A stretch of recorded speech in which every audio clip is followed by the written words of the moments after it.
Good evening. I'm Kaylee Randall. Thanks for joining us here at 6.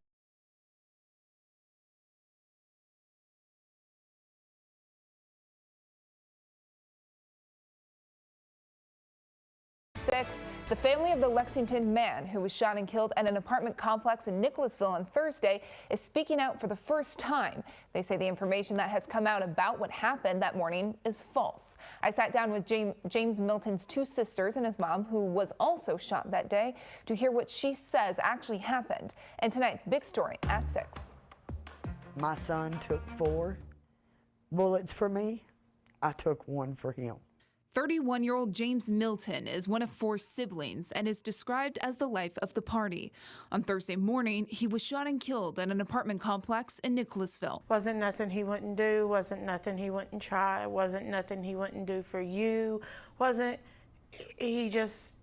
he was an all-around awesome person. Erica Morrison, his older sister, says James lives in Lexington but was at his girlfriend's apartment on Edgewood Drive that morning. So I was at work when she called me and told me that he had been shot and killed. According to Nicholasville police, the shooter alleged that James attempted to force entry into the apartment after a verbal dispute with his girlfriend the previous evening. Police say when leaving, James saw his girlfriend enter the shooter's apartment, and James kicked the door of the apartment in an attempt to gain entry. That's when the gunman shot James. His mom, Samantha Milton, was also shot inadvertently in the arm. What that press release is saying is lies. It's not true. If he did it, I tell you he did it. By George, he didn't do it. Not this time. Samantha sat down with LEX 18 to share what she says actually happened. He said, I need you to come now. You know, he said the neighbor is kind of running his mouth. I said, fine, I'll be there. Samantha says when she arrived at the complex, James was outside of the apartment in an argument with the shooter. I'm telling him, James, come on, he's not worth it. James, he kind of just flinched like that, and the guy opened fired. And James fell against the wall,